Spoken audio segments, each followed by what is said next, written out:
Hi VC, as I said in a previous clip, I'm going to show records from different styles of my collection, and this time I'm going to show some records from my jazz collection, and I hope it won't be all that long, but I can't give you any guarantees, but hopefully it will be kind of normal length.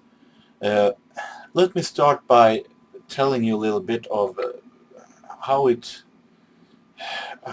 all began, how I started listening to jazz. It was in 1986. I was 11 years old.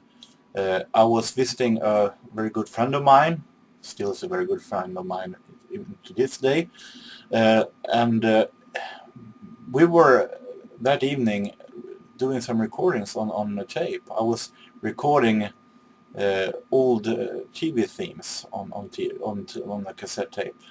I had actually a very big fascination for TV themes way back then. So I was recording old TV themes that was popular back then, and it was time left over on the cassette, and my friend who listened to jazz and classical music, pardon, he asked me if I wanted some jazz to fill out the tape. And way back then actually I didn't really know what jazz was. I've heard it sometimes, but really thought of it as something really out of control, something that was a little strange. But since my friend liked it, maybe it wasn't all that bad. Maybe I should give it a try. So I said, yeah, sure, why not? So I got a recording from that he had been doing from television, where a Hungarian Dixieland band actually played, and it was also a song from Fletcher Henderson's reunion band in the 50s, a song called Casey Stew. I got that recorded on my tape, and the day after that we had an off day in school, and I was listening to that tape once again in my room. My parents were working, and I suddenly fell so much in love with that music. It has such a joy in the music that it was really awesome. It was cool. I really loved that music, and started to search through every inch of our apartment to find a record with jazz music. I even called my father at his work to ask if he had any jazz, and he said no, he didn't think so. So the only thing I found was a record with Rudy Pompili, who was a musician that played with Bill Haley and the Comets, and that would be the only thing that I would find that sounded a little like jazz. But soon enough, I actually heard my first jazz songs on the radio, and soon during the summer, I think I heard my first recordings of old jazz, and that definitely made a mark on me. It was a documentary on the radio about Lenny Tristano. I showed a 78 RPM of Lenny Tristano in my introduction video. However, I really was fascinated by that documentary and the music they were playing. It was old, smooth, swing music, jazz music that actually sounded so genuine, so real, and I really loved the music that they were playing actually. And I listened to the entire documentary series. It was in maybe five parts, I think, and recorded on the cassette tape the best songs, and that's how it started. Through the 80s, I listened to radio on the most popular jazz shows there was on radio during that time. Talking about Smoke Rings, it was a very popular program back then, and every Sunday in the evenings they had an hour with the jazz program.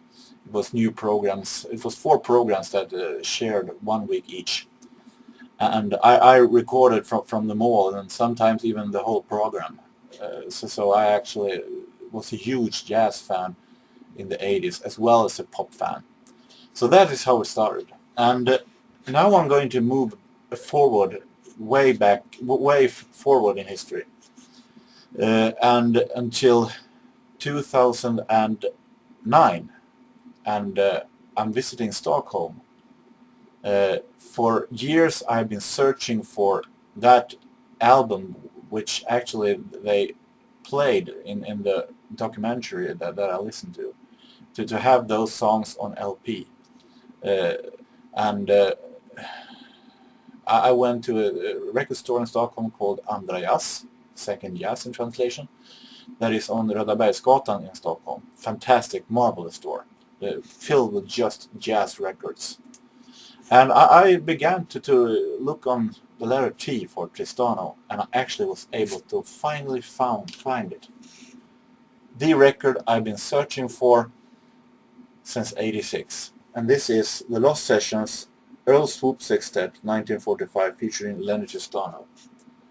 The records that they were playing was some of Leonard Tristano's earliest recordings with as back then they didn't mention Earl Swoop.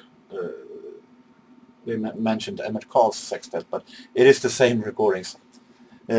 Fantastic, marvelous album. I'm not saying that because of the nostalgia. I'm saying it because it's definitely marvelous jazz music. Very smooth. Leonard Tristano is definitely fantastic.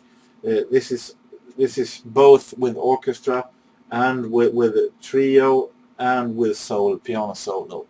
And each or every one of these 13 songs are fantastic in my book, definitely. So I definitely think this is a marvelous album released on Jazz Guild. I paid 100 Swedish kronor. I think that's about $10 for it, but it was worth every penny. Go back to my first jazz years. Soon I really, through my friend who's a pianist, I discovered a fascination for piano playing as the jazz instrument that I really loved. And I soon also got my first piano favorite, and it was Art Tatum. Besides Leonard Tristano, of course, but I only had one tape of him. My first favorite that I actually had records with was Art Tatum, and fantastic pianist who really plays smooth. He like he flies over the piano keys, and definitely making his own style of the old songs, but still you hear the melody, and it's definitely something new in it. And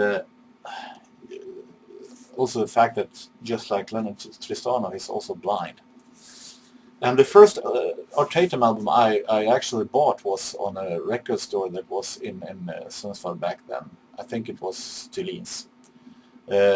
They had some kind of a sellout, or 50% of some records, and some of them were jazz. And my friend and I, we were there, and then went through the albums and found 2 albums of Art Tatum. It was the same album, and they were costing, I don't remember what they cost actually, but it was very cheap actually, and it was for Art Tatum, and we bought one each, and it was this Art Tatum. Definitely a low budget release. This is Art Tatum Master of Jazz Volume 8, and definitely a great album, even though, as you can see, it's a little worn out, but still definitely is good to play actually. It is songs like Tiger Rag, I Would Do Anything For You, Boots and Saddles, Louise Back in Town, Sweet Rain, and a fantastic version of Tiger Rag from 1932. Definitely great album, released on Story Wheel. I'm going to show you another Art Tatum album that also is unfortunately cut out, but still fantastic album. This is a live album, Crescendo. G. Norman presents Art Tatum at the Piano Volume 1. This is a live album. and I was happy to find this because it was the first Art Tatum live album I actually found. This is released on EMP Crescendo.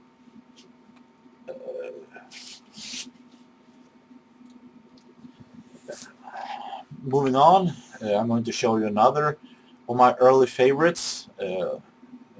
I remember it was 1987.